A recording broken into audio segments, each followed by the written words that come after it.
அப்பா பெரிய ஆக்டர் தெரியும், பட் அப்ப நீங்க ரொம்ப சின்ன குழந்தையா இருந்திருப்பீங்க. பட் அக்காவோட அந்த வெற்றி எல்லாம் பார்த்தது, அதை பத்தி கொஞ்சம் சொல்லுங்களேன். I'm proud to be a sister. She's like a mother to us. More than ஒரு பெரிய நடிகை அப்படின்னு சொல்றது எங்க அம்மா. எங்க மம்மிக்கு அடுத்தது she's my best mom மாதிரி. She's been a big shoulder எங்க ஃபேமிலிக்கு. She's always உண்மையா பார்த்தீங்கன்னா lot of bad things, good things. ஆனா எதுலையுமே பார்த்தீங்கன்னா எங்க அக்கா ஸ்டடி. அவங்க தான் ஆக்சுவலி ஷீஸ் ஒரு big role model for me. லைஃப்ல எடுத்துக்கிட்டீங்கன்னா she plays a very vital role for me. ரெண்டு சிங்கிள் விமன் இல்லையா உங்க ஃபேமிலியில? ஒன்னு வந்து அம்மா, இன்னொன்னு நீங்க. நான் பார்த்திருக்கேன். அதுவும் அம்மா கேட்கவே வேண்டாம். ஐயோ எங்க மம்மியோட இவங்க தான் தி பெஸ்ட்.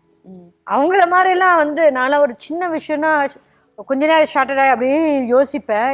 இவங்கள அப்படி உதிர்த்து எப்படி ஏந்திருக்கிறாங்கன்றது எனக்கு தெரியாது. she has got that power in her. அதுல my sister is great.